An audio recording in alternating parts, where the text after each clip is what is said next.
What's going on, everybody? This Afro Think Tank. White women say that the biggest trolls on the internet are white men. Is that true? Is it true? I know that a lot of FBA trolls are actually white men pretending to be black. I know that. I've discovered that. By the way they talk, by the way they type. They don't say, and then sometimes, even when they type the word black, it sounds like they're saying black. You know how white people emphasize black? They can't just say black like everybody else. They gotta be like, black people, black, right?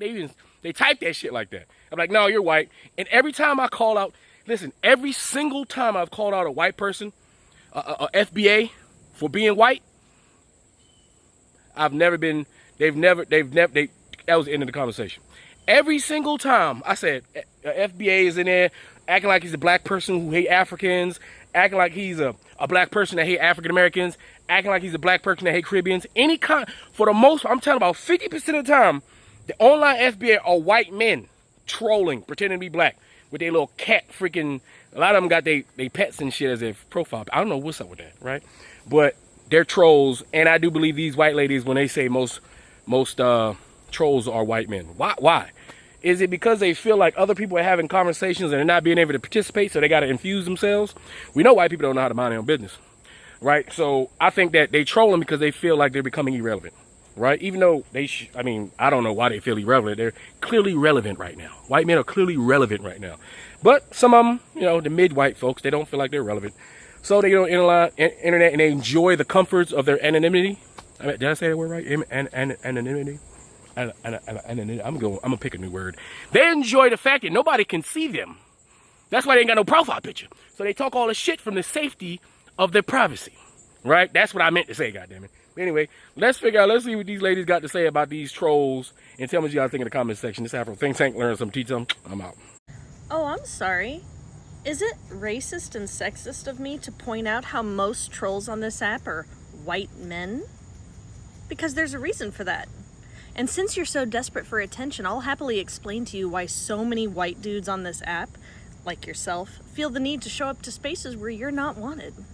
It's because you're becoming irrelevant. And a lot of you don't know how to deal with that. See, for a long part of our history, you've been propped up.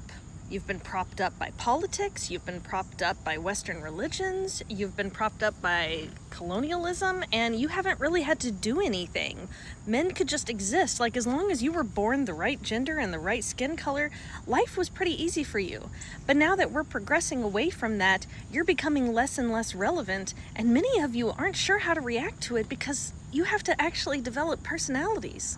You've been the main character for so long that whenever people are having a conversation that doesn't center you, it feels like an assault. So inevitably, you show up in the comments section. If it's a conversation that women are having, you feel the need to weigh in. If it's a conversation that the BIPOC community is having, a situation where you and I need to just sit and listen, you feel the need to weigh in. If it's a conversation about deconstructing our conservative upbringings, you definitely feel the need to weigh in because it is conservatism that's been propping you up. So this feels like a personal attack. And because you have absolutely nothing relevant to add to the conversation, the only thing that you can do is play semantics and play devil's advocate. You nitpick people's definitions and try to pick their comments apart. It's boring. It's so played out. Do you think you're the first white guy on this app to do it?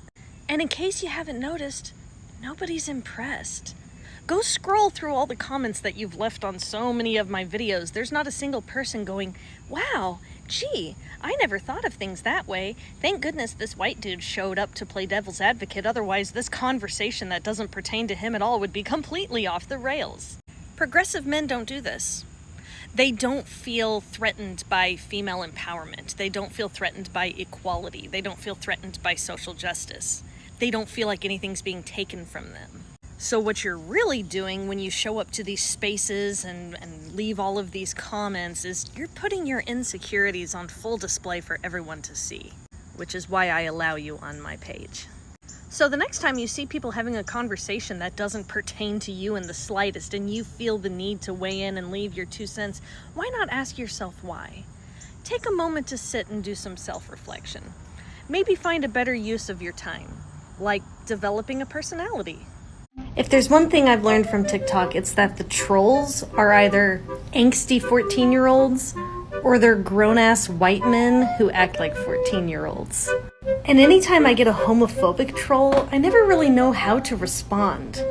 'Cause on the one hand, I'm not gay, but I am an ally, and so it's weird to me that they post something that's homophobic because they know I'm an ally.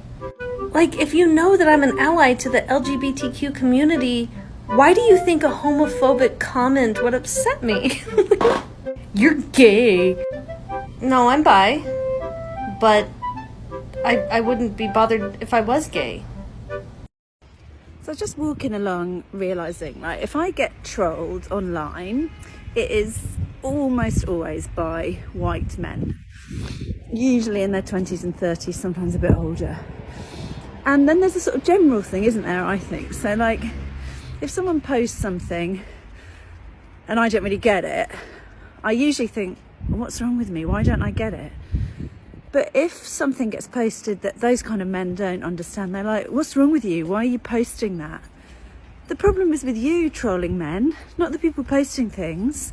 So just troll your men off, because we're going to keep posting whatever the fuck we like. And it's on you to get with the way the world is, not try and make the world as you wish it would be. So just a reminder, I've never been trolled. All I talk about is commie shit. Never been trolled. You know why? Because I'm a fucking white man. And don't think that I just sit here on my own page avoiding my finals, making like 20 TikToks in a day. That definitely doesn't happen. I do scroll a lot, though. I look at the stuff that y'all post, and I look at the comments. People who follow me are majority Northern American, Native, and First Nations people, healthfully rounded out with other people of color, Latinx, black folks, members of the queer community. As an aside, I love all of y'all. I love the people who follow me. I couldn't have asked for a better group of TikTok people. But I see everyone else getting trolled. It's the only difference I can figure out. I follow one white guy. Maybe two. They don't get trolled either. But everyone else sure fucking does. I'm sorry, like, do better, TikTok. That's a really good question. And my answer to that is pretty disturbing, to me, at least.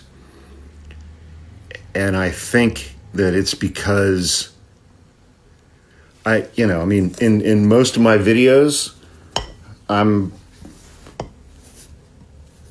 wearing Carhartt because that's what I grew up in, and I still buy Carhartt, and a lot of them wear Carhartt. I think at first glance, before like actually watching any of my content, when they come across my page, at first glance, they think I'm one of them. And then they listen to what I have to say and they get angry. Why do all the trolls on social media have their pets as their profile pics? Because they're cunts and they can't show their faces.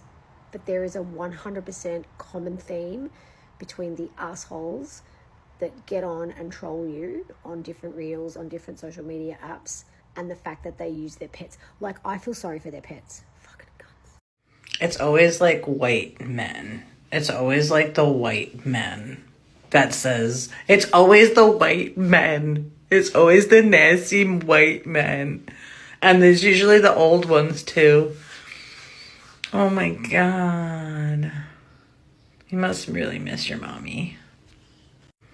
Did you know that internet trolls are not named after these creatures? That's right, the word troll on the internet originally had nothing to do with ugly bridge dwellers. So where did it come from? Well, the word troll comes from the word trolling, which was first used in an online context sometime in the early 1990s, and it did not mean what you think. Trolling was a reference to a fishing technique called trolling, where you slowly drag your hook behind a boat. But how does that apply to the internet? Well, on early early internet message boards, people would purposefully make posts that would engage new users and string them along, like a fish behind a boat. For example, a veteran user could ask a dumb question on purpose so that new users would answer it. It was kind of an inside joke between veteran posters, and it became known as trolling for noobs. Originally, trolling was lighthearted and meant to be funny, and a troll was someone who enjoyed trolling. But as the internet changed and trolling got meaner,